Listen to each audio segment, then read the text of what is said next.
Hello, अस्सलाम वालेकुम। आप लोग को आवाज़ आ रही है?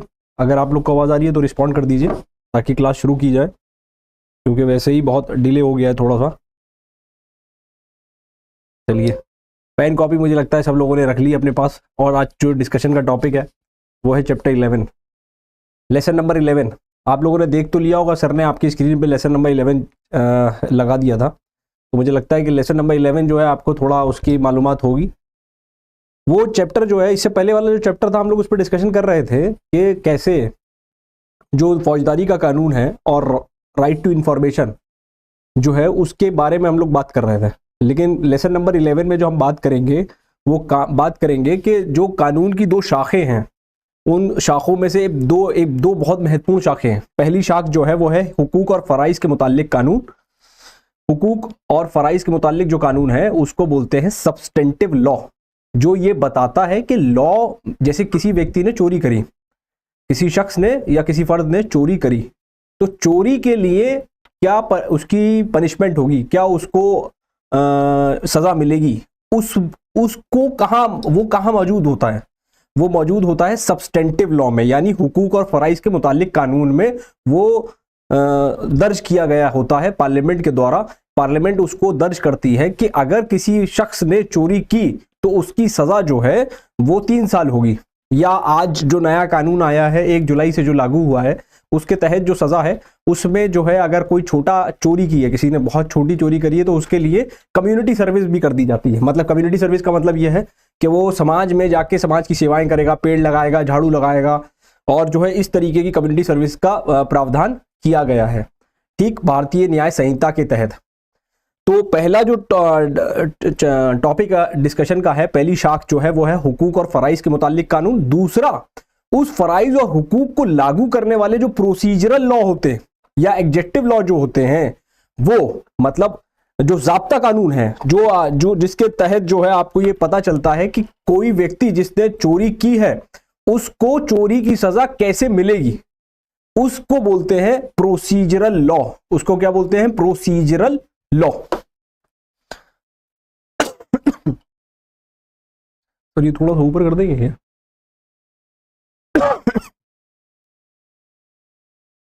ठीक है। इस लेसन का जो मकासद है वो ये है कि आपको ये पता चलेगा कि जूरिस्टिक अप्रोच क्या है, मतलब जो जज है या जो एडमिनिस्ट्रेशन है उसका क्या अप्रोच है हुकूक और फराइज के मुतालिक कानून के फराइज और हुकूक के कानून के मुतालिक उनकी सोच क्या है। और वो जब भी कोई ऐसा जुर्म है जिसे जुर्म कहा जाए, कोई ऐसा एक्शन जिसको जुर्म किया कहा जाए, उसके मुतालिक जब कानून बनते हैं तो वो क्या पेश नज़र रखी जाती है, जिसके लिए उसको कहा जाता है कि ये सब्सटेंटिव लॉ, ये हुकूक है। जैसे मान लेते हैं कि अगर किसी फर्द ने जो है चीटिंग की पेपर में, अभी ये कानून है, आपने देखा होगा नीट, खबरों में आपने सुना होगा नीट के मुतालिक एक खबर चल रही थी कि नीट का जो एग्ज़ाम है उसमें जो है बेईमानी हुई और एक ही सेंटर के कई बच्चे सिलेक्ट हो गए जिनके 720 में से 720 नंबर थे। तो अब इसके मुतालिक एक कानून बनाने की जरूरत पड़ रही है।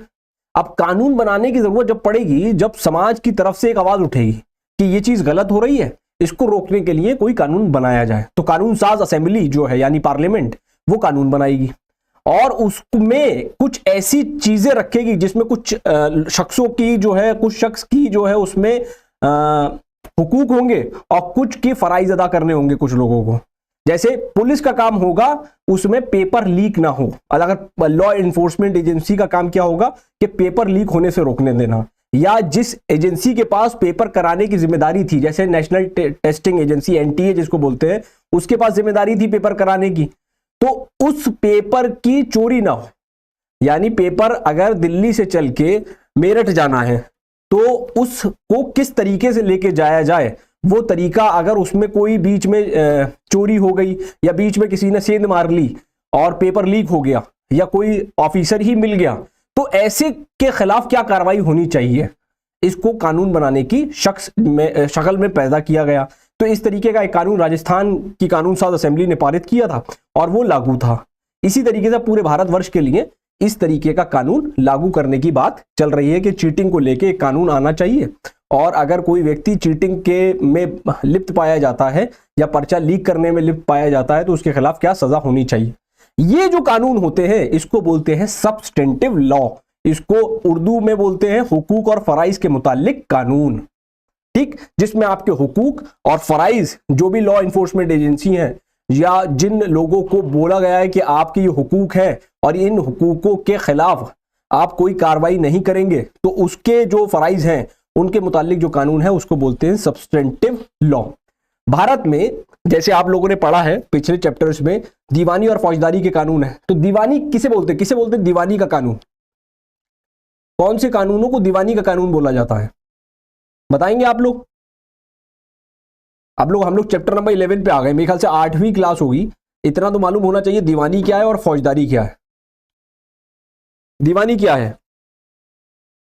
अब ये मत कहिएगा दीवानी तो सर हमारे यहां जो है एक दीवान सेट होता है वो है दीवानी, या कोई व्यक्ति जिसका जो है जहन कमजोर हो उसको बोलते हैं दीवाना। दीवानी कानून किसे बोलते हैं और फौजदारी कानून किसे बोलते हैं? हाँ बताइए जरा, हाँ बोलिए, फिर से बोलिए, आवाज नहीं आई आपकी।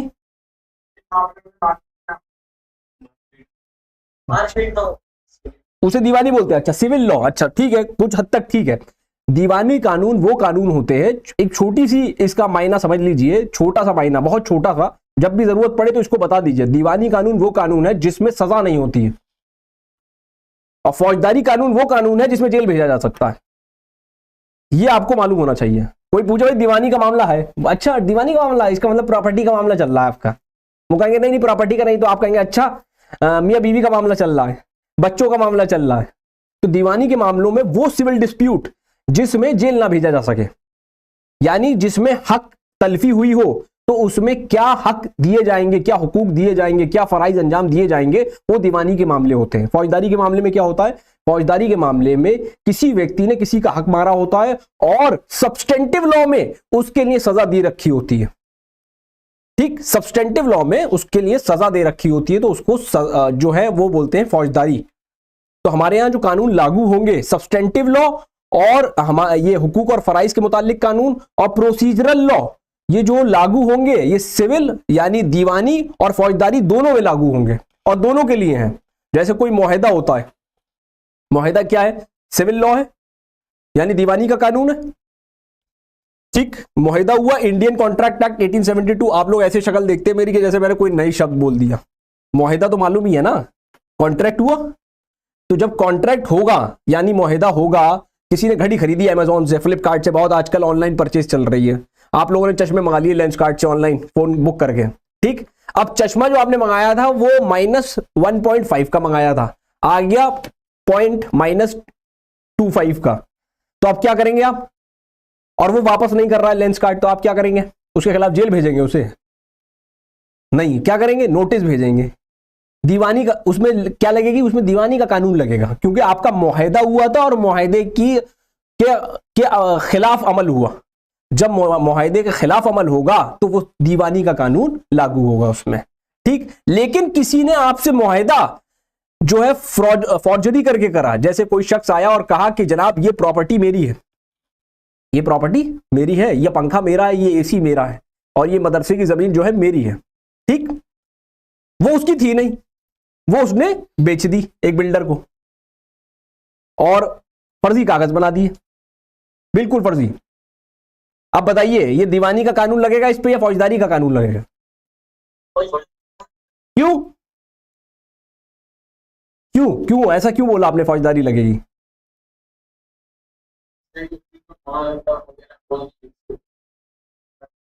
फिर से कहिए, फिर से कहिए। मुआहदा हुआ लेकिन उसने चीटिंग करी और फ्रॉड किया, फॉर्जरी करी। जब आदमी इस तरीके के जुर्म करता है जो आपके हुकूक और फराइज के मुतालिक कानून में ये दर्ज है कि अगर किसी ने इस तरीके का कोई कार्य किया तो उसको जो है क्या किया जाएगा? उसको जो है फौजदारी के कानून के तहत डील किया जाएगा। ठीक है, जैसे मान लेते हैं उसने फर्जी कागज बना दिए, तो फर्जी कागज बनाने का अपराध जो है वो आपके आईपीसी में था और अब जो है भारतीय न्याय संहिता में है दर्ज, कि इसके लिए अगर किसी ने किसी प्रॉपर्टी के फर्जी कागज बना लिए हैं और उसको जो है पेश किया है और उससे जो है किसी का किसी से नाजायज मुनाफा लिया है और दूसरे को नाजायज नुकसान हुआ है, तो ऐसे के मुतालिक जो है कानून है, जिस कानून के तहत ये कहा जाता है कि ऐसे व्यक्ति को 7 साल की सजा होगी। आप मुकदमा दर्ज कराएंगे, एफआईआर दर्ज कराएंगे। एफआईआर की फुल फॉर्म होती है फर्स्ट इंफॉर्मेशन रिपोर्ट। क्या होती है? फर्स्ट इंफॉर्मेशन रिपोर्ट, पहली रिपोर्ट आप दर्ज कराएंगे। पहले क्या होता था? पहले आप उसी थाने में दर्ज कराते थे जिस थाने में आपके साथ या जिस थाने के तहत वो आता। अब क्या हो गया है? भारतीय न्याय संहिता के तहत आप किसी भी थाने में कोई भी एफआईआर दर्ज करा सकते हैं, जिसको बोलते हैं जीरो एफआईआर।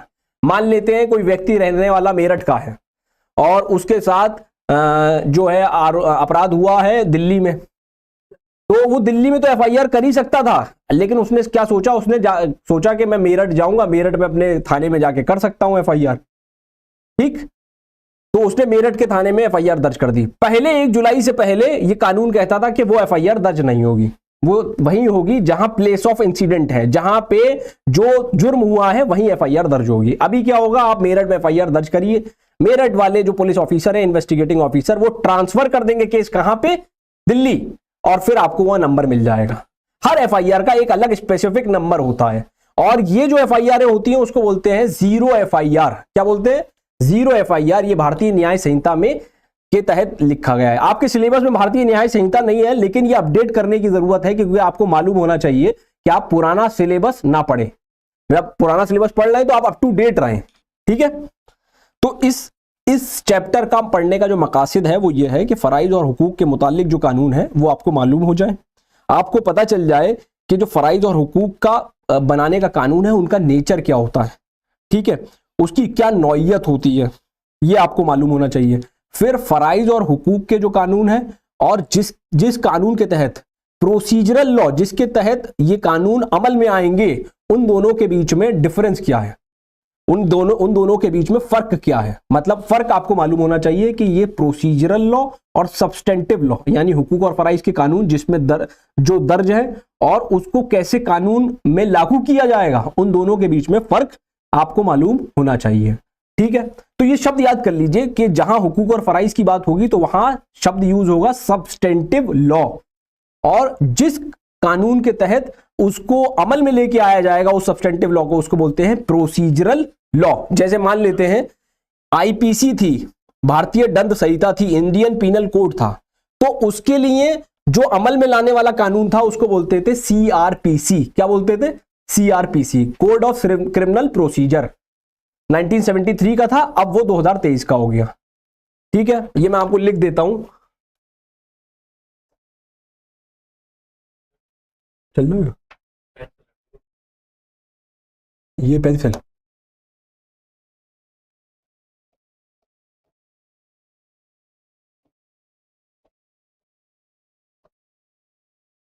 ठीक, ये आईपीसी जो था उसको लागू करने के लिए प्रोसीजरल लॉ जो था उसको बोलते थे सीआरपीसी। ठीक है, कोड ऑफ क्रिमिनल प्रोसीजर।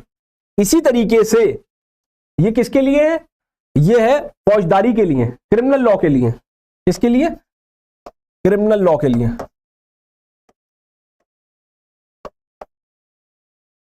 फौजदारी के लिए। दीवानी के लिए जो कानून है उसको बोलते हैं सीपीसी। दीवानी के लिए जो कानून है सीपीसी, इसमें प्रोसीजर दस्तयाब है कि क्या कानून की जो आप कैसे जो पिटीशन मुकदमा दाखिल करेंगे, मुकदमा दायर करेंगे, वो कहां होगा, मतलब कौन से कोर्ट के पास दायरा इख्तियार है और आप कौन कौन से बयानों को दाखिल कर सकते हैं। ये जो चीजें लिखी हुई हैं वो सीपीसी में लिखी हुई है, कोड ऑफ सिविल प्रोसीजर। और इसके लिए जो कानून है वो है इंडियन कॉन्ट्रैक्ट एक्ट, मुआहिदा का कानून, contract act, specific relief act. ये हमने पढ़ा है सारे, मखसूसी रिलीफ का कानून जो है, जिसमें कहा गया कि अगर किसी किराएदार को आपने मकान मालिक ने निकाल दिया तो किराएदार मकान मालिक से कह सकता है 6 महीने के अंदर जो है वो कहेगा कि आप हमें नोटिस दे के निकालेंगे जनाब। आप अगर हमें बगैर नोटिस दे के निकाल देते हैं तो हमें जो है स्पेसिफिक रिलीफ एक्ट के तहत आप जो है हमें कोर्ट अदालत वापस से उसके अंदर भेज सकती है, उस घर में आप बगैर नोटिस देके कोई कार्रवाई नहीं करेंगे। ठीक है, तो ये मखसूसी रिलीफ कानून जो है ये बहुत इंपॉर्टेंट है। ये सिविल लॉ यानी दीवानी का कानून है, सिविल लॉ।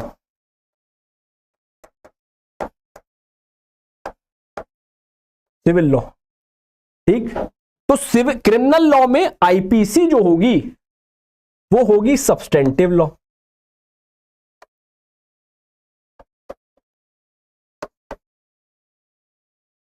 यानी आईपीसी के अंदर क्या होगा, हुकूक और फराइज लिखे होंगे। किसी व्यक्ति ने किसी शख्स ने दूसरे शख्स को मार दिया, ठीक, उसने बदनियती से मारा। और हमने क्या देखा था पिछली क्लास में, हमने दो चीजें देखी थी, मेंस रिया और एक्टिव रियस। मेंस रिया और एक्टिव रियस का क्या मतलब था, कोई बताएगा? मेंस रिया क्या था और एक्टिव रियस क्या था? हाँ बताइए,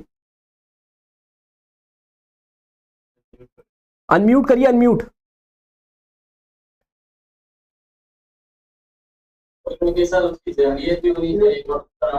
फिर से कहिए, आपकी आवाज आई नहीं थी जब तक। हाँ फिर से। मुजरिमाना जहनियत और मुजरिमाना अमल, ये जब तक नहीं होगा अपराध नहीं होगा, दोनों का होना जरूरी है। तो ये जो इंडियन पीनल कोड है आईपीसी, ये क्या है, हुकूक और फराइज के मुतालिक कानून है। इसमें मुजरिमाना अमल और मुजरिमाना जहनियत के तहत जो अपराध या जो जुर्म लिखे हैं वो इसमें लिखे हैं। अब वो कैसे अदालत उसमें सजा देगी, वो ये है सीआरपीसी। अदालत में वो कौन से बयान दर्ज कराएगा, पुलिस कैसे तफ्तीश करेगी, अदालत कैसे इंसाफ करेगी, और मुल्जिम पक्ष को कैसे सुनेगी, और जिसने कंप्लेंट करी है उस पक्ष को कैसे सुनेगी, उसके लिए जो कानून है वो सीआरपीसी है। ठीक, प्रोसीजर जो दे रखा है, प्रोसीजर जो दे रखा है वो सीआरपीसी में दे रखा है। इसको बोलते हैं प्रोसीजरल लॉ।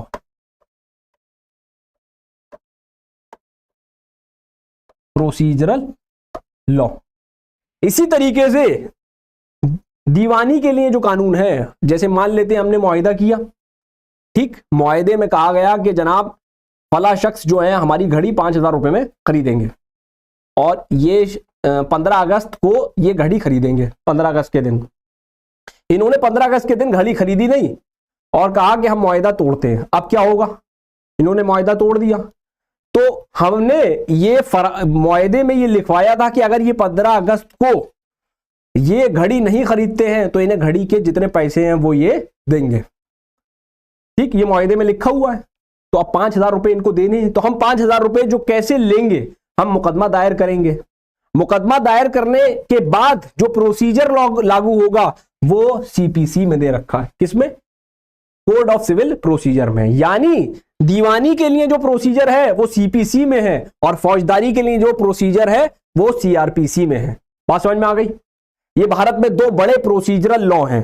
ठीक है, भारत में दो बड़े प्रोसीजरल लॉ हैं जिसमें ये लिखा है, मतलब जाब्ता कोड इसको बोलते हैं उर्दू के अल्फाज में, लेकिन मैं ये कहूंगा कि आप इसको प्रोसीजरल लॉ से ही समझें। समझ रहे हैं? प्रोसीजरल लॉ मतलब इसका जो शब्द है वो असल शब्द प्रोसीजरल ही होना चाहिए। प्रोसीजरल लॉ जो है उसके तहत आपको हुकूक और फराइज के मुतालिक जो कानून है वो कैसे लागू होना है वो आपको प्रोसीजरल लॉ समझाता है। ठीक है, जैसे मान लेते हैं ये कहां लिखा हुआ है कि एफआईआर दर्ज करना किसी पुलिस वाले को एक संज्ञेय अपराध में, एक ऐसा अपराध हुआ जिसने समाज का ताना बाना हिला दिया। तो ये कहां लिखा है, कौन से कोड में लिखा है, जिसमें कहा गया कि अगर किसी शख्स ने ऐसा अपराध किया जिससे समाज का ताना बाना हिल जाए तो उसको एफआईआर दर्ज करना बहुत जरूरी है। इंक्वायरी करने की जरूरत नहीं है, पहले एफआईआर दर्ज कर लें। ये लिखा है सीआरपीसी में, यानी भारतीय न्याय संहिता में जो सब्सटेंटिव लॉ है उसके अलावा जो अभी नागरिक सुरक्षा संहिता कानून है बीएनएसएस, 3 कानून अभी नए नए आए हैं। पहला आया है भारतीय न्याय संहिता जिसने इसको बदला है। ठीक, सीआरपीसी को जो बदला है उस कानून का नाम है भारतीय नागरिक सुरक्षा संहिता, उसको बोलते हैं बीएनएसएस। ठीक, और इसके लिए जो नया कानून आया है वो आया है बीएनएस। ठीक, बीएनएस आईपीसी को जो बदला है उसको बदला है भारतीय न्याय संहिता ने, और सीआरपीसी को जो बदला है वो भारतीय नागरिक सुरक्षा संहिता ने।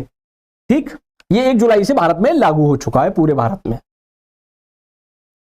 तो जो मैंने बताया, जो एक एग्जाम्पल मैंने आपको देने की कोशिश करी कि अगर कोई ऐसा अपराध कर देता है कोई फर्द जिससे ताना बाना समाज का हिल जाता है, तो पुलिस को ये एफआईआर लिखना अनिवार्य है।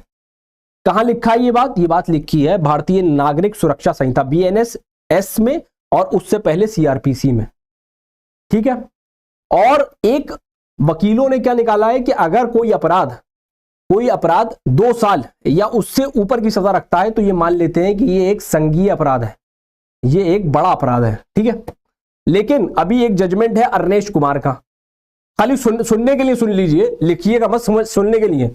जैसे कोई ऐसा अपराध है जिसमें सजा 7 साल तक है, तो पुलिस क्या करती थी, ऐसे में कोर्ट ने जजमेंट दिया कि पुलिस को तुरंत गिरफ्तारी नहीं करनी चाहिए। ऐसे केसेस में क्या करना चाहिए, तफ्तीश करे, तफ्तीश करने के बाद 41A का नोटिस दे दे और बुला ले, और बुलाने के बाद इंक्वायरी करे, अगर लगे कि ये भाग सकता है तो गिरफ्तार कर ले, और लगता है कि ये जो है तफ्तीश में मदद करेगा तो उसको जाने दें।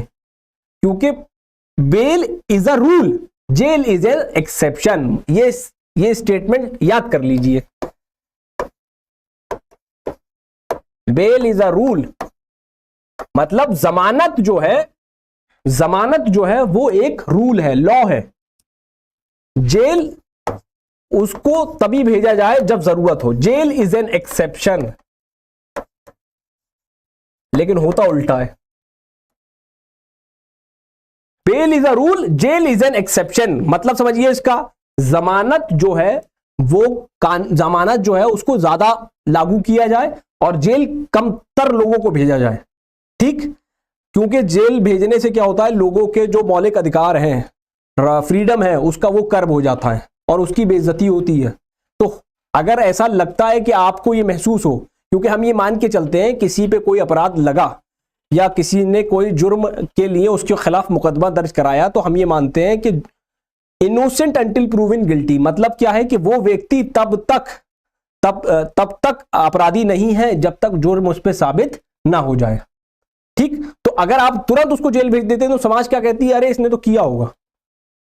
फिर वो 13 साल 14 साल बाद छूट के आता है, तो फिर समाज उसको वही मानती है जो जेल में उसके साथ या जेल जाने से पहले उसके साथ हुआ होता है। उसको वो रसूख नहीं मिलता है जो उसका जेल जाने से पहले होता है।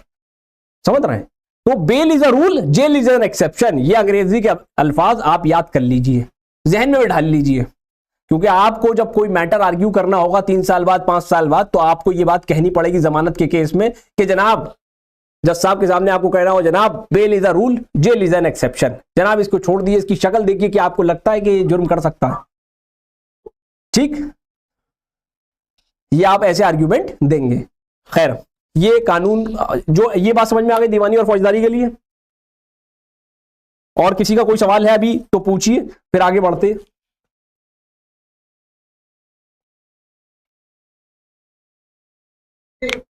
जी, कोई क्वेश्चन है आप लोगों का? है किसी का? सर पूछ लीजिए। ठीक है, अब देखिए, आगे जब अब बढ़ेंगे तो आप समझने की कोशिश करिए कि ये अप्रोचेस डेवलप कैसे होती हैं। जैसे आप लोगों ने हदीस की मुख्तलिफ किताबें हैं, ठीक है, इसी प्रकार से जब हम लोग लॉ पढ़ते हैं और इंग्लिश लॉ पढ़ते हैं, तो इंग्लिश लॉ में अलग अलग तरीके के जूरिस्ट हुए हैं, माहिरीन हुए हैं, जिन्होंने अपने अपने थॉट दिए हैं, मतलब अपने अपना एक जहन लगा के एक चीज तैयार की है। उनका ये कहना है कि जो हुकूक और फराइज के मुताल्लिक कानून है और जो प्रोसीजरल लॉ है वो एक दूसरे को कंप्लीट करते हैं। मतलब अगर हुकूक और फराइज के मुताल्लिक कानून यानी सब्सटेंटिव लॉ ना हो तो प्रोसीजरल लॉ की कोई अहमियत नहीं है, और अगर प्रोसीजरल लॉ ना हो तो हुकूक और फराइज के मुताल्लिक के कानून की कोई अहमियत नहीं होगी। इसलिए ये एक दूसरे को सबसर्विएंट है और एक दूसरे के कॉम्प्लीमेंट्री हैं। खाना है तो नमक होगा, चाय है तो चीनी होगी। अब कोई व्यक्ति डायबिटीज निकले जिसको, तो उसके लिए मामला दूसरा है। ठीक, मतलब समझिए, खाना है तो उसमें थोड़ा सा नमक तो हो गई। घर में लोग रह रहे हैं तो थोड़ी नूरा कुश्ती तो होगी।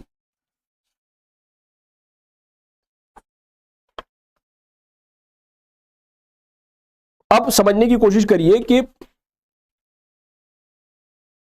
ज़ाब्ते के मुतालिक कानून की क्या अहमियत है, यानी प्रोसीजरल लॉ का क्या नेचर होता है। प्रोसीजरल लॉ का नेचर क्या है वो आप, अब जैसे मैं आपको बताता हूं, जैसे एक व्यक्ति ने सामान मंगाया दिल्ली में अमेजॉन के स्टोर से, बेंगलुरु से, तो दीवानी का कानून यह कहता है कि आप मुकदमा कहां कर सकते हैं, दायरा इख्तियार क्या होगा मुकदमा करने का। तो आप बेंगलोर में केस कर सकते हैं क्योंकि वो कंपनी सिचुएटेड है वहां पे, दिल्ली में केस कर सकते हैं क्योंकि दिल्ली में आप रहते हैं। तो दो जगह दायरा इख्तियार हो गया केस करने का। तो ये जो प्रोसीजरल लॉ है, ज़ाब्ते का जो कोड है, वो ये बताता है कि आप कहां पे आपका दायरा इख्तियार है मुकदमा करने का, प्रोसीजर कहां पे आप केस फाइल कर सकते हो। दूसरा, आप जो प्लीडिंग्स होंगी उस प्लीडिंग्स को में क्या लिखोगे और क्या चीज नहीं लिखनी चाहिए, ये आपको प्रोसीजरल लॉ बताता है। फिर शहादत यानी गवाही जो होगी, किसी शख्स ने किसी मुकदमे में ये कहा कि हाँ मैं मौजूद था जब ये मुआहदा बना, तो उसकी जो शहादत यानी उसकी जो गवाही है वो कैसे होगी, वो प्रोसीजरल लॉ में दे रखी है। लेकिन शहादत के लिए अपना अलग से कानून है, इंडियन एविडेंस एक्ट 1872 का था। अभी नया कानून आ गया, भारतीय साक्ष्य अधिनियम, भारतीय साक्ष्य अधिनियम, भारतीय BSA लिख लीजिए, भारतीय साक्ष्य अधिनियम। ठीक है, ये जो शहादत और क्या कहते हैं गवाही के लिए जो कानून है उसके बारे में बताता है कि आप किस डॉक्यूमेंट की गवाही कैसे पेश होगी और किसी शख्स की गवाही देने के लिए क्या क्या चीज उसके लिए जरूरी है, और कौन सी चीज जरूरी है गवाह के लिए। मतलब कोई गवाह है जो बोल नहीं सकता, कोई गवाह है जो बोल नहीं सकता, तो वो कैसे गवाही देगा, तो आप कहोगे लिख के गवाही देगा। ठीक, अगर वो लिखित में गवाही नहीं दे सकता, पढ़ा लिखा नहीं है, तो फिर कैसे गवाही देगा, फिर वो इशारे से एक आदमी को बताएगा और वो आदमी फिर जो है अदालत को बताएगा। तो अब इसमें जो एविडेंस होगा वो प्राइमरी होगा या सेकेंडरी होगा, क्योंकि एविडेंस जो है दो प्रकार के हैं। कोई व्यक्ति जिसने अपनी आंखों से देखा और फिर उसने कोई गवाही दी तो वो प्राइमरी एविडेंस, लेकिन किसी व्यक्ति ने आंखों से देखा और किसी दूसरे आदमी को बताया और उस दूसरे आदमी ने गवाही दी तो वो सेकेंडरी एविडेंस। जैसे एक दीवार के पीछे गोली चली, इस दीवार की तरफ एक शख्स खड़ा था, उसने कहा मैंने गोली चलने की आवाज सुनी, और ये भाग के तीसरे आदमी के पास गया कि फला शख्स के घर के बाहर में जब खड़ा था तो वहां गोली चलने की आवाज सुनी थी। इस तीसरे शख्स ने गवाही दी कि एक शख्स मेरे पास आया और वो उस शख्स की दीवार के बराबर में खड़ा था और उस शख्स ने गोली चलने की आवाज सुनी। तो क्या ये एविडेंस मान्य होगा?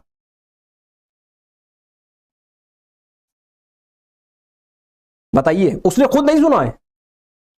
अच्छा, अखबार में खबर छपी कि फला साहब की जो जानवर था वो रात से गायब है और उसमें उन्हें शक है कि ये इस व्यक्ति ने चुराया है। ठीक, तो क्या जो अखबार की कटिंग है वो गवाही हो सकती है? नहीं होगी। क्यों? क्योंकि सुनी सुनाई गवाही नहीं है। या तो आपने अपनी आंखों से देखा हो, या तो सुना हो कानों से, या टेस्ट किया हो जबान से, तभी आप गवाही दे सकते हैं। जैसे एक शख्स जो है वो फूड इंस्पेक्टर था, खाना टेस्ट करने के लिए गया एक रेस्टोरेंट में, और उसने जब टेस्ट किया तो उसको लगा कि ये खाना खराब है, तो वो गवाही दे सकता है। पहला वो प्राइमरी एविडेंस होगा कि वो गवाही दे सकता है कि ये खाना अडल्टरेटेड है, खाना खराब है। ठीक, तो जो आपके 5 सेंसेस हैं, अगर आप उनसे कुछ चीज करते हैं, सुनते हैं, देखते हैं, समझते हैं, तो आप प्राइमरी एविडेंस दे सकते हैं। ये कानून जो है ये आपका इसका जो शहादत का कानून है उसमें दे रखा है। प्रोसीजरल लॉ में उसकी क्या जरूरत पड़ती है? प्रोसीजरल लॉ में उसकी ये जरूरत पड़ती है कि आप गवाही कैसे दिलवाएंगे और कब गवाही होगी। मतलब एक मुकदमा था, मुकदमे में मुआहदे का मुकदमा था, मतलब दीवानी का केस था। अब वो दीवानी का केस अदालत जब आ गया है और अदालत ने पहले पक्ष को सुन लिया जिसने मुकदमा किया और उसके एविडेंस देख लिए, उसके बयान सुन लिए। जो दूसरा मुकदमा है, जो दूसरा पार्टी है जिसके खिलाफ मुकदमा हुआ, तो वो अपने पक्ष की तरफ के जो है गवाह पेश करेगा, कागज पेश करेगा। तो ये जो चीज लिखी हुई है ये प्रोसीजरल लॉ में लिखी हुई होती है, एक एक चीज कि कब जो है किसका एविडेंस दिया जाएगा, किसका एविडेंस लिया जाएगा, ये जरूरी है। जो दूसरी रो में शख्स सो रहे हैं उनको जरा जगा दीजिए, ये इस तरफ। हाँ, ये जनाब को नींद आ रही है। हाँ हाँ हाँ, सो रहे थे जनाब, बहुत तेज आंखें, चील की आंखें हैं। सोइए मत, सोइए मत, जो सोया वो खोया। जो प्रोसीजरल लॉ है, प्रोसीजरल लॉ में आपको क्या क्या चीजें मिलती हैं? जो इंतजामिया और अदल है वो कैसे इंसाफ करेगा, एडमिनिस्ट्रेशन ऑफ जस्टिस जो है वो किस तरीके से इंसाफ करेगा, उसको लिखा होता है आपके प्रोसीजरल लॉ में, ज़ाब्ते के कोड में ये लिखा होता है कि अदल और इंसाफ के लिए जो इंतजामिया बनाई गई है उसको कैसे वो कैसे इंसाफ करेगी। जैसे मैंने आपको बताया कि भाई पहले एक बयान होंगे और उसकी तरफ के एविडेंस लिए जाएंगे, उसकी शहादत और उसके जो है गवाही सुनाई लिखी जाएगी, फिर उनकी गवाही का जो उन्होंने गवाह पेश किए उसकी काट होगी, फिर ये अपनी तरफ से गवाह पेश करेगा, फिर ये उनके गवाहों को काटेगा। समझ रहे हैं? एक एग्जामिनेशन होगा और फिर उसका क्रॉस एग्जामिनेशन होगा।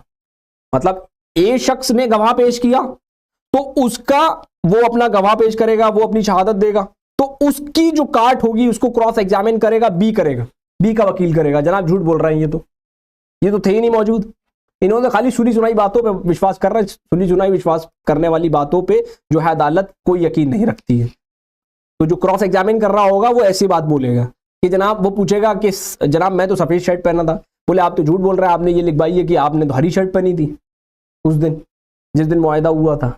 इसका मतलब आपकी आंखें कमजोर हैं। जब आपकी आंखें कमजोर हैं तो आपने साइन करते हुए कैसे देख लिया इन्हें? तो ये सब बातें जब वो अपनी गवाही दे रहे होंगे तो इनकी गवाही की काट करने के लिए दूसरा वकील, दूसरे पक्ष का जो वकील है वो अपनी तरफ से दूसरे पक्ष की गवाह को काटेगा, उसको बोलते हैं क्रॉस एग्जामिनेशन। जब ये गवाही दे रहे होंगे तो इसको बोलते हैं एग्जामिनेशन इन चीफ, और जब ये उसकी काट कर रहे होंगे तो उसको बोलते हैं क्रॉस एग्जामिनेशन। ये भी जो है आपके तफ्तीश का कानून और जो शहादत का कानून है उसमें ये चीज दिखी हुई है। ठीक है। अब जैसे आपका जो प्रोसीजरल लॉ है वो ये भी बताता है कि कौन लोग जो है किन के खिलाफ मुकदमा होगा। ये तो सब्सटेंटिव लॉ बताएगा, हुकूक और फराइज। जैसे किसी ने चोरी करी तो वो बता देगा कि फला शख्स के खिलाफ मुकदमा होगा। कौन मुकदमा कर सकता है? जैसे मान लेते हैं कोई डोमेस्टिक डिस्प्यूट का इशू है, जो फैमिली डिस्प्यूट है, भाई भाई के बीच में प्रॉपर्टी का डिस्प्यूट है, तो क्या उसमें पड़ोसी मुकदमा कर सकता है? पड़ोसी मुकदमा कर सकता है? नहीं। क्यों? क्योंकि पड़ोसी का उसमें फराइज और हुकूक का कोई रद्द-ए-अमल हो ही नहीं रही है। इसमें जो मुकदमा करेगा वो भाई करेगा या माँ बाप करेंगे कि भाई इनके चक्कर में हम परेशान हैं। ठीक। तो ये जो मामले हैं इसमें मुकदमा कौन करेगा ये भी प्रोसीजरल लॉ में दे रखा होता है। ये पूरा मैकेनिज्म है, ये पूरा मैकेनिज्म है। और प्रोसीजरल लॉ में क्या दे रखा होता है कि कोई तलाशी कैसे होगी, तलाशी के दौरान किस किस को आपको गवाह बनाना है, क्या चीज आपको लिखनी है, जमानत जो है आपको कैसे मिलेगी, ये चीज आपको जो है आपको प्रोसीजरल लॉ में मिलती है। और मुकदमे के दौरान अगर कोई शहादत देना चाहता है तो वो भी आपको, जैसे मैंने बताया, वो भी आपको प्रोसीजरल लॉ में मिलेगी। अब प्रोसीजरल लॉ में सारी लीगल प्रोसीडिंग्स प्रोवाइडेड होती हैं। मतलब कोई भी कानूनी कार्रवाई अगर होगी वो कहां से, जैसे किसी शख्स ने आपके घर के आगे नोटिस लगाया कि आपने बिजली का बिल अदा नहीं किया है या आपके घर का नक्शा पारित नहीं हुआ है, ठीक है, तो वो शख्स जो लगाने आया होगा उसको अदालत ने आदेश दिया होगा, अदालत ने आदेश दिया होगा कि ये नोटिस इनको दीजिए। तो नोटिस कैसे दिया जाएगा? नोटिस दिया जाएगा डाक के जरिए। डाक आपने लिया नहीं, अक्सर लोग क्या करते हैं, डाक लेते नहीं है, डाकिया को पैसा देते हैं, वापस चला जाता है डाकिया। अब जो है पहली बार में ऐसा हुआ, दूसरी बार में उन्होंने जो है कहा कि भाई दीवार पे इनकी चिपकवा दीजिए कि कभी निकल के जाए तो आंख पड़ जाए तो देख लें, दीवार पे लिखवा दिया। उसके बाद क्या होता है, फिर वो ढोल ताशे वाले बेचते और बजाते बजाते हुए जाते हैं कि फला शख्स को अदालत में हाजिर होने का हुक्म जारी हुआ है, अगर वो नहीं आता है तो उसके घर को कुर्क कर लिया जाएगा। ठीक, अब वो तब भी नहीं जाता है तो फिर उसके घर की कुर्की शुरू हो जाती है, सब सामान उसका ले लिया जाता है। तो ये भी प्रोसीजरल लॉ में ही दे रखा है कि क्या क्या आप जो है कैसे कैसे तामील कराएंगे, सम्मन तामील कैसे होगा, नोटिस तामील कैसे होगा, वारंट कैसे निकलेंगे, बेलेबल वारंट कैसे निकलेंगे, नॉन बेलेबल वारंट कैसे निकलेंगे, ठीक है, कुर्की कैसे होगी, कुर्की की रोक कैसे होगी, और कोई तलाशी कैसे होगी, जमानत कैसे होगी, जमानत में जो बेल बॉन्ड भराए जाएंगे वो कैसे भराए जाएंगे, ये सारी चीज, और गवाह कैसे हो, गवाही कैसे होगी, गवाही कब दी जाएगी, ये सारी चीजें प्रोसीजरल लॉ में दे रखी है। अब प्रोसीजरल लॉ दीवानी का अलग है, फौजदारी का अलग है। दीवानी का प्रोसीजरल लॉ जो है वो है सीपीसी, और फौजदारी का जो प्रोसीजर लॉ है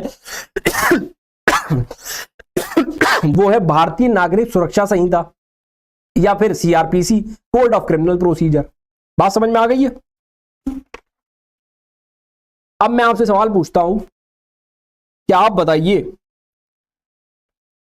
हुकूक और फराइज के मुतालिक कानून और प्रोसीजरल लॉ में क्या डिफरेंस है, फर्क क्या है दोनों में?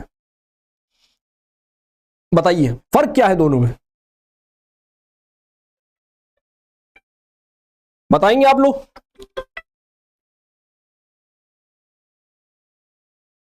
सर वो डिफरेंस वाली चार्ट लगा दीजिएगा ना पीछे। हाँ यही, हाँ बताइए क्या फर्क है?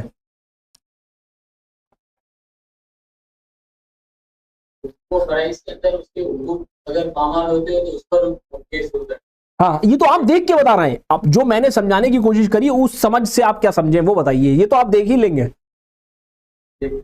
हाँ अच्छा बताइए। जो भी हुकूक यानी उसके पामाल हुए, हाँ हाँ उसमें केस ठीक है, नाफिज करने के लिए, उसको ज़ाब्ते में लाने के लिए हाँ हाँ वो है हमारे प्रोसीजरल। Very good. पहला पॉइंट तो यही है कि जो हुकूक और फराइज के मुतालिक कानून है उसमें आपके हुकूक और फराइज को दर्ज किया हुआ है। प्रोसीजरल लॉ में, ज़ाब्ते के कोड में यह लिखा है कि जो वो नाफिज कैसे होगा, उस नाफिज करने की जो पूरी प्रोसेस है वो आपका प्रोसीजर लॉ में दे रखा है। ठीक, फिर दूसरा ये है कि कोई शख्स अगर, मतलब ये कैसे पता चलेगा कि कोई जुर्म है, ये आपका लिखा होता है हुकूक और फराइज के कानून में। ठीक, लेकिन प्रोसीजरल लॉ में उस जुर्म के मुताबिक जो सजा मिलनी है और सजा कैसे मिलनी है उस प्रोसेस को प्रोसीजरल लॉ में दे रखा होता है।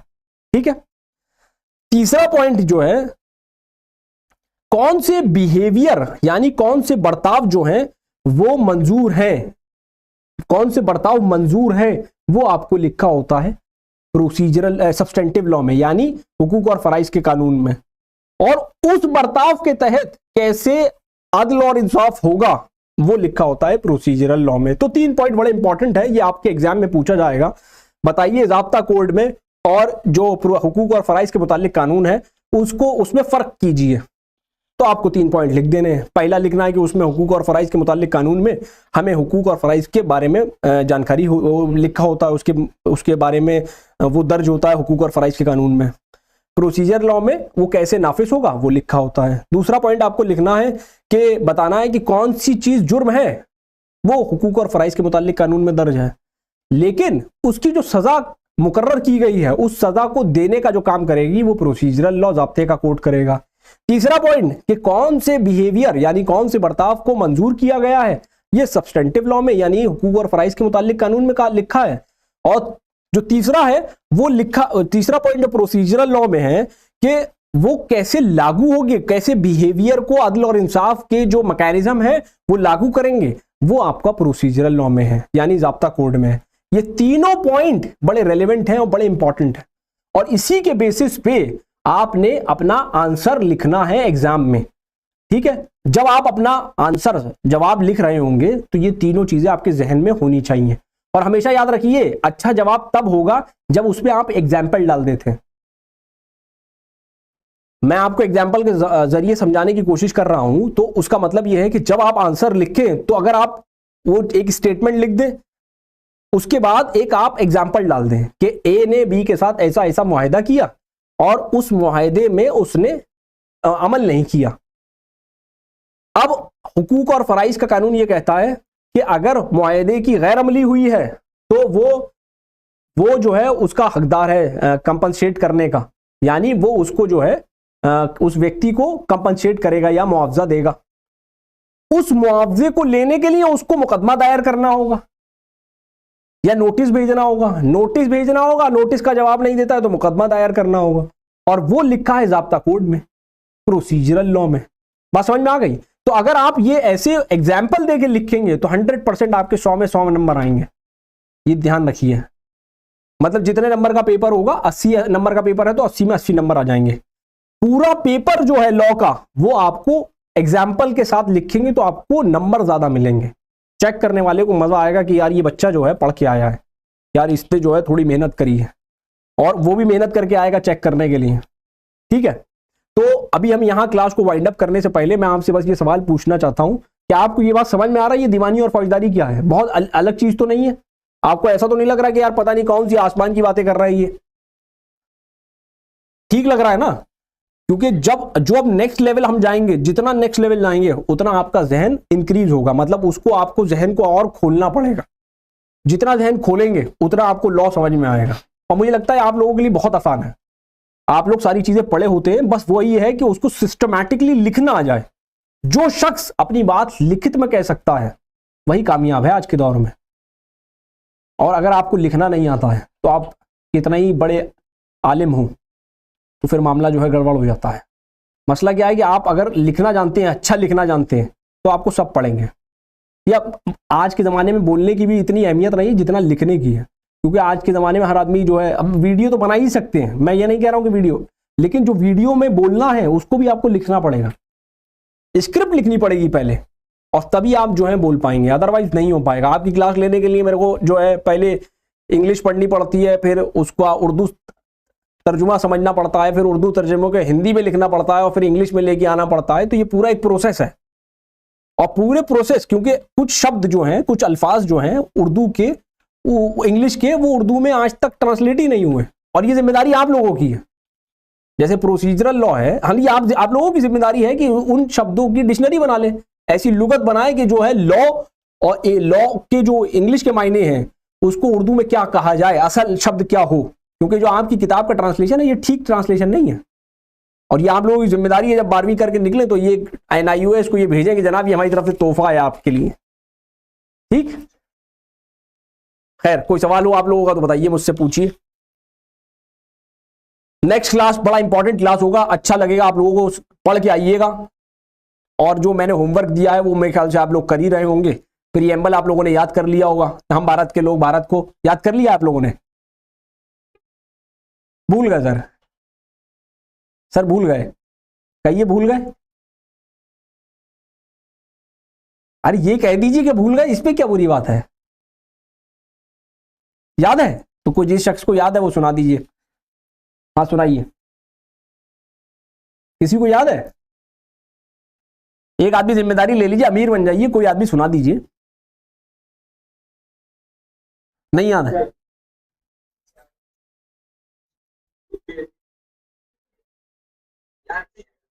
है याद नहीं किया? देखो मैंने पिछली क्लास में भी आप लोग को बोला था 84 वर्ड्स है, मतलब 84 अल्फाज हैं बस। आपने पूरी पूरी किताब जो है दुकान अपने दिल में उतार रखी है। आपके लिए बहुत बड़ी चीज नहीं है, आप मानिए ये बात। ये 84 अल्फाज आपके लिए कुछ नहीं है, लेकिन अगर आप याद कर लेते हैं तो समाज में आप बेहतर दर्जे पे पाए जाएंगे। जब आप स्टूडेंट्स बन के जाएंगे लॉ फैकल्टी में किसी बड़ी यूनिवर्सिटी के, तो आप लोगों को जब ये याद हो जाएगा तो आप बड़ा, आपका एक जो इंप्रेशन पड़ेगा वो बड़ा इंप्रेशन पड़ेगा। समझ रहे हैं? तो ये याद करने की कोशिश करिए। और अच्छा, आप लोगों को ये तो मालूम हो गया होगा कि भारत का सुप्रीम कोर्ट कहाँ है सुप्रीम कोर्ट भारत का?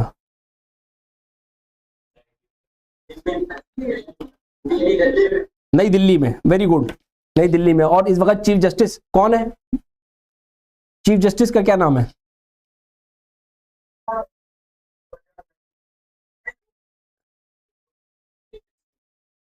हाँ, तो ये होमवर्क है आपका कि भारत के जो मुख्य न्यायाधीश यानी चीफ जस्टिस ऑफ इंडिया हैं, उनका नाम आपको मालूम होना चाहिए, पहले और आज के।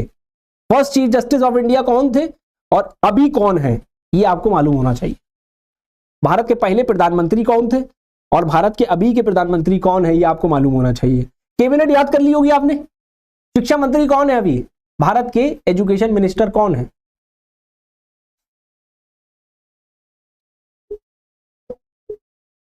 अगर कोई होमवर्क दिया जा रहा है तो वो आपको मालूम होना चाहिए। वाइस प्रेसिडेंट नहीं, हमने पिछली क्लास में आपको कैबिनेट की लिस्ट याद करने के लिए दी थी जाते वक्त, और सर ने यहां स्क्रीन पे भी चलाया था।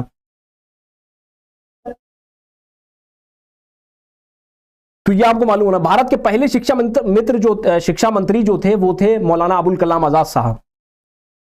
First education minister of India was मौलाना अबुल कलाम आजाद, जिनकी कौम आज सबसे पिछड़ी है।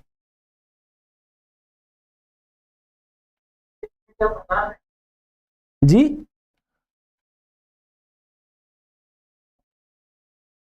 मौलाना Abul Kalam Azad was the first education minister of the India and now his community is very very backward.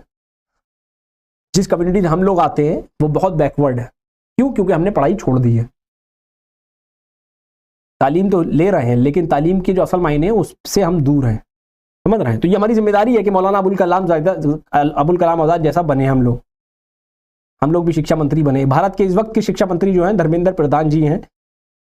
तो आप लोगों को मालूम होना चाहिए कि इस वक्त जो कैबिनेट मंत्री हैं उनके क्या नाम है, ठीक है। उससे क्या होता है, ये जब आप एग्जाम देंगे, कोई एंट्रेंस एग्जाम देंगे, नहीं भी देंगे तो कहीं लोगों के बीच में बात कर रहे होंगे तो आपकी बात का असर पड़ेगा और लोग कहेंगे कि इनको जो है नॉलेज और इंफॉर्मेशन है, ठीक है।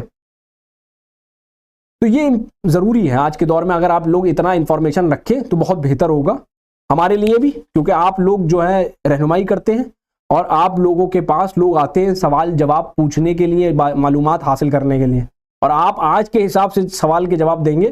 देखो, जिस दौर में हम लोग रह रहे हैं ये दौर है एआई का, आर्टिफिशियल इंटेलिजेंस।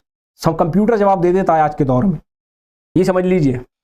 और जब कंप्यूटर से आपकी लड़ाई होगी तो आपको कंप्यूटर से ज्यादा नॉलेज होनी चाहिए।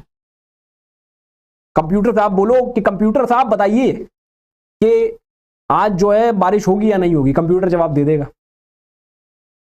हाँ, नहीं, असल में यह है, आप अपने मोबाइल में देखिए ना, वो पूरा बता देता है कि आज बारिश होगी, आज गर्मी रहेगी, आज धूप रहेगी। तो ये साइंस ने ही इतनी तरक्की कर ली है, लेकिन साइंस इंसान से आगे नहीं आ सकता। वही है कि साइंस को बनाने वाले इंसान ही है। आप कोशिश करिए थोड़ी सी, मैं गारंटी देता हूं कि आप साइंस को पीछे छोड़ देंगे, क्योंकि साइंस की जो असल तालीमात हैं वो आप ही जैसे लोगों ने जो है उसको खोज के निकाला था अपनी किताबों से। कोशिश करिए, मेहनत करिए, मेहनत करने वालों की हार नहीं होती, ये ध्यान रखिए। चाहे खरगोश बन के करिए, चाहे कछुआ बन के करिए, लेकिन करिए। मतलब हाँ, ये ज़रूरी है, चाहे आप बहुत तेज़ी से मेहनत करें चाहे स्लो करें, लेकिन करिए। उसके अलावा चारा नहीं है। और चिड़िया को भी खाना खिला रहा है अल्लाह, और शेर को भी खिलाता है। तो अब देख लीजिए, शेर का आधा बचा हुआ खाना चाहते हैं या खुद शिकार करके खाना चाहते हैं, आपके ऊपर है ये। खैर, कोई सवाल है तो पूछिए, नहीं तो अगली क्लास में मिलते हैं। सर दूसरे मदरसे से पूछ लीजिए, कोई सवाल हो तो उन लोग का। आप लोगों का कोई सवाल है?